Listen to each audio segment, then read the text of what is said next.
This is always your setup? Yeah, this is the setup. And there's a specific order, I imagine, right, for everything? Yeah, definitely it's a specific order. Just this go over here, and this comes over here. But that's pretty much the setup.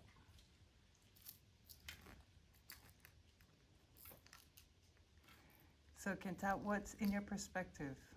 What is the role of a shaman?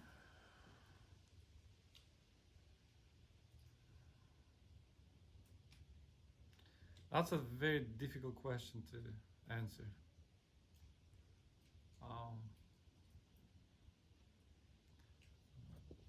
I would say a caretaker.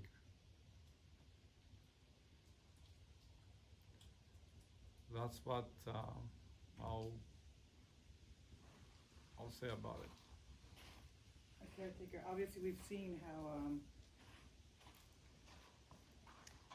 the attention that you give to the group as a collective, but also the amount of love and attention that you give to each individual, right? You said yesterday that you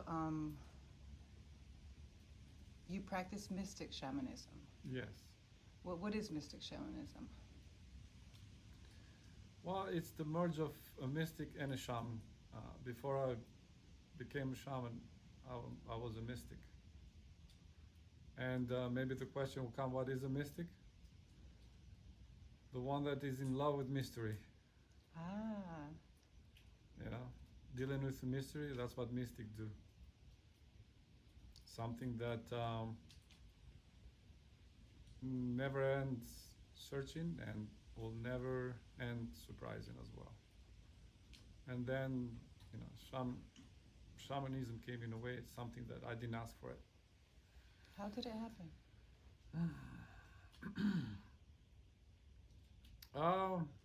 Through many ayahuasca ceremonies, and in one of them, the mother said that I have to be a shaman, something that I rejected in the beginning, but she showed me that I had no choice.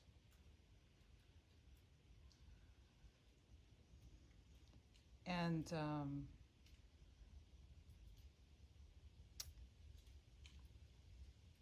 as within in your experience right now, how long has it been since you've been a shaman? How many?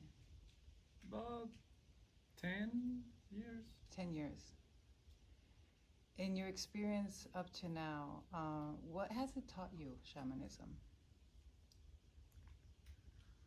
That every time I do a ceremony, I am not humble enough. And with every ceremony, I take that the direction to be humble. You got to go through humiliation of unaware ego, and how much that ego wants to ride like a wild horse, letting go a bit at a time, but it's infinite work. How do you let go? By surrendering. Hmm. Hmm.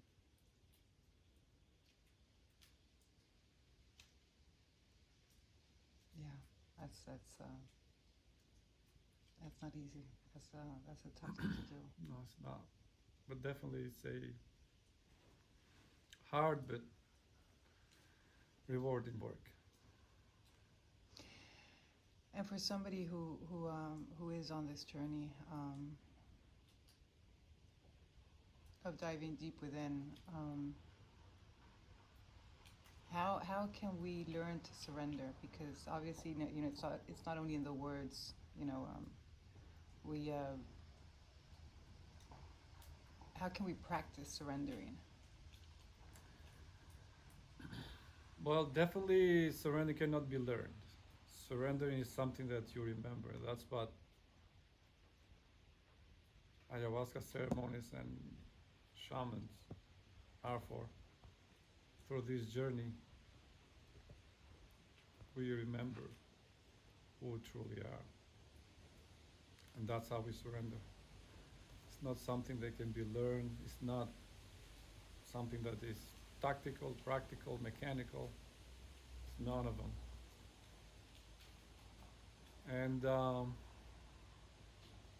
how we practice surrender, it's yielding to life. Mm. Instead of being like a ship and go through the waves, get a surf and surf it. I think it probably never ends. Does it end? It though? never ends, but Never and ends. there's no waves. Just wait for it. It's coming. You don't have to look for wave to ride. So that's surrendering. That's beautiful. And you said to get to know who we are, right? So and Not to know, to remember. to remember who we are. Well, to know, it's what people share.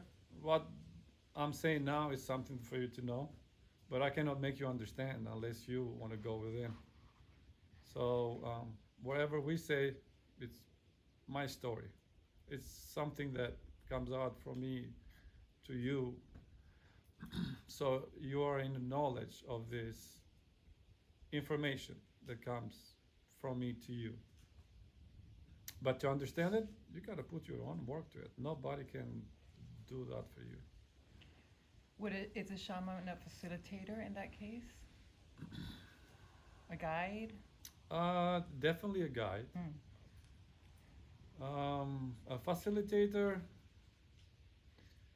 no. Mother is the facilitator. She facilitates it all. But definitely it's like knowing somebody that knows the way to the wood. Mm. But that guidance is not the facilitator. What facilitates the journey with the guidance in there is the forest and the woods. If you take them away, then there's no need for guidance. So the space is the facilitator. Mm. She is, in my limited words, a wonderful goodness that gives us the possibility to journey and remember Remember who we are. remember who we are. Mm. How has your evolution been these past years? Have you do you feel that you know much better who you are now and the journey continues? How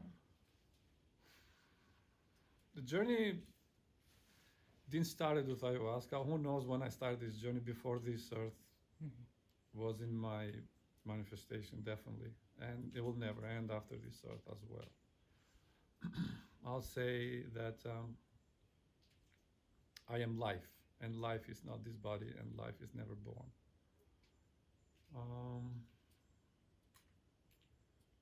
Definitely, for a long period of my life, I was ignorant. And but what I learned the most from this journey is that everybody, including me, it started looking for enlightenment, and I'm still looking for enlightenment. So, but enlightenment is a journey. It's not a stage or state that you get in, and it's like this person is enlightened.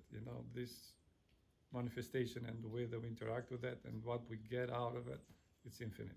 Mm-hmm. So I don't know anybody that is not enlightened. Even the most ignorant person that is in very close into animalistic expression of life. Criminals, very, very, people that are asleep, they are enlightened too. Mm-hmm. A little, whatever they have in it, because we are all light. And as we progress in our journey, we get more light. So, am I enlightened? Yes, looking in front, I'm as ignorant as I can. Only when I look back, I'm enlightened. So, you know, I can see what I did and how I came here. Yeah, there's light behind me. But in front, it's darkness, it's ignorance, it's mystery, mystical, and that's what draws me. Mm. That's what inspires me. Uh, there's nothing more beautiful than darkness. No fear whatsoever. No fear. No fear. Fear is an illusion. Mm. Yeah. Mm-hmm. Because you look back at the trip that I have done up so far, and there were very hard and intense work, but they all worked to my enlightenment to bring me up to here. So why I should fear the next step? It's, the same conclusion. Definitely, it's a hard work and change of frequency, but I'm all for it. Hmm. During ceremony,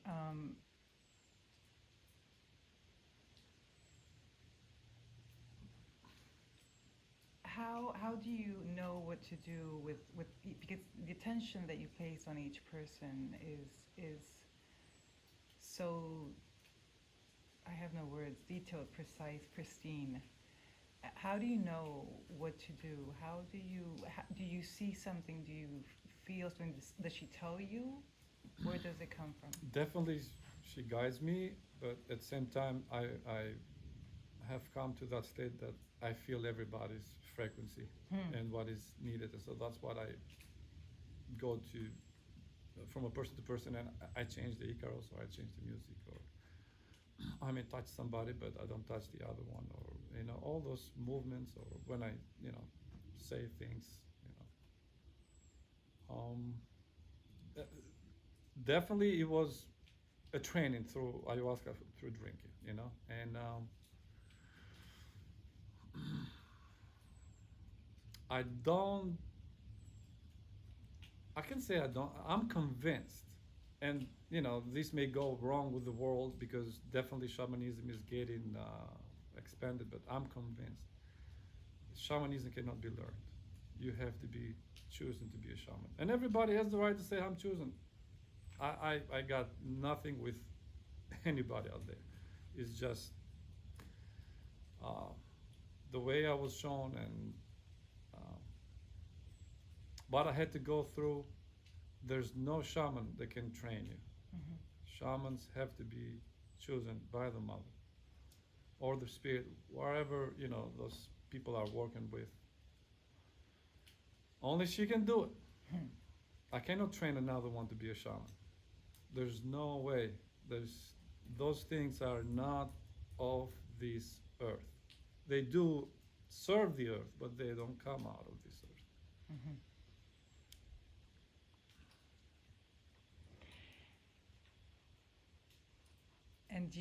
And then at the beginning you were like, no, no, no, no, I don't want to do this. You. No, I didn't ask for it. I like the ceremonies, Uh-huh. and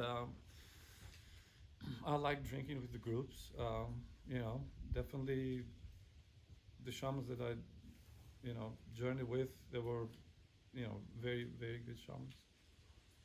And I was taken by surprise.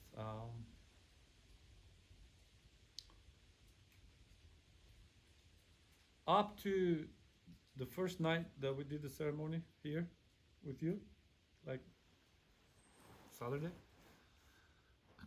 up to that Friday, the day that she told me that I have to be a shaman, and whatever she taught me and showed me all those ceremonies that I went through. And when I said no, that was the most intense night that I ever had with the mother, because she told me that I have to, whatever she showed me, I have to be in service of the people. And well, I said, I didn't ask for it, you know. And she's like, it's not up to you. And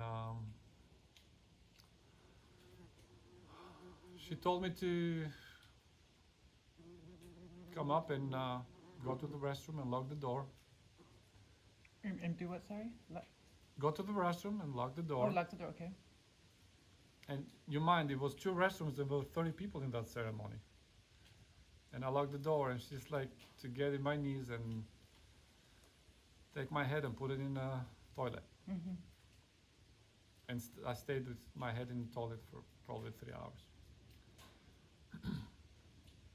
to accept, you know, what changes and what she told me. And a couple of times, you know, like 20 minutes into it, 30 minutes, you know, I tried to be a smart ass and saying, well, I'm surrender. Okay, I'll do exactly. I'll take it. And she's like, no, you're not surrender, you know. And who can lie or, you know, kind of be sneaky with the mother, right? And I said, well, I got to work more. You know, that was my first night to really understand what surrender means. But it took me 3 hours with my head in the toilet to do it. Mm-hmm. And when I came out of it, that was my last time that I drank with the group. And I'm very, very grateful to some of my friends that we were drinking with the group. And when I told them what happened, they trusted and encouraged me. So they were the first one to drink with me. And that's how it started. Do some of them still come back to drink with you? Except one that, you know, is taking a break now. Everybody's drinking with me. How do people find you? How can people find you? They just find me. I don't advertise. I Mm. don't send anything. It's just word of mouth, and I want to keep it that way. Whoever is in need for my service, they'll find me. Yes. You know, but I do have other people that have drank with me, and they've gone to their states, and they're organizing ceremonies there, Mm-hmm. and bringing me to the other states. How long have you known Tadraha? How did he come into your life? Tadraha, it's an amazing guy.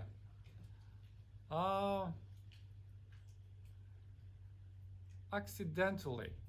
It's like, you know, I was in Nashville visiting a friend, and he had a friend of his that she didn't meet my friend in Nashville probably for like 15 years. They knew 15 years before, and she was visiting, and somehow they got on the phone that day. Mm-hmm. And she was visiting him, and he drank with me, so he was talking to her about, and she's like, oh, I want to organize a ceremony in Florida, and I think I know a guy that has a space. And at that moment she called Tadraha. Mm-hmm. And he answered, and we talked. She gave the phone to me, so we talked, you know, probably for like 45 seconds. And that ceremony in Florida never got organized. She completely, you know, gone to her way. But I had a ceremony coming, and I called him. I said, hey, you want to come? He's like, why not? And that was like 2 years and a couple of months ago. And definitely, you know, it was very intense first night, and everybody was like, including, you know, Fiore, my wife. They're saying, oh, the guy from Florida. They wouldn't even call him Sean. Oh, the guy from Florida. Yeah, he's having an intense night. He probably won't come tomorrow, you know. So that's what everybody was saying about Tajwaha. But guess what? He did a very very deep work. The most from all the group here, the deepest work that somebody has done is That Tajwaha. night, No, generally, because throughout the journey. for 2 years he participated in more than people have participated in 10 years. And he had some private sessions, not some, quite a few private sessions with me. One-on-one with Yeah. you. How would you, if you can do it, how would you identify his work, the work that he's doing? That's a good question.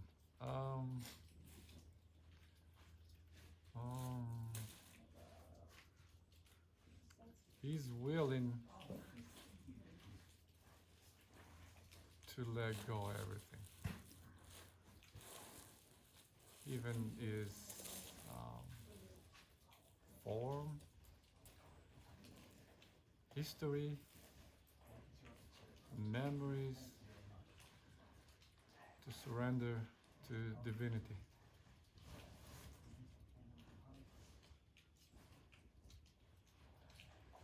That's huge to guide somebody through that. It is, and he's the only one who has done it so far, and you know, really, really, really going intense and deep. There's a beautiful friendship there. We all had the pleasure to witness it last night when you embraced it. There was like a beam of light coming out of both of you. It was very beautiful. Yeah, definitely. There's a lot of love there, huh? Oh, see, when we talk about love, love is not a lot, but it's not less. It's just love. Brotherhood, friendship, what do you? I would say we both are mirrors reflecting the light of God, and we find similarities in that.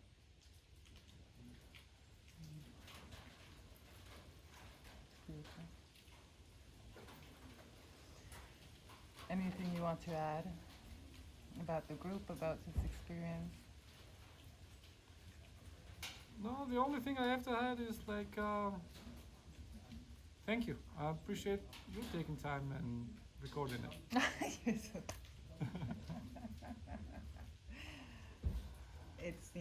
it's not me. I need to do this. It's like I've been told. So thank you. Thank you.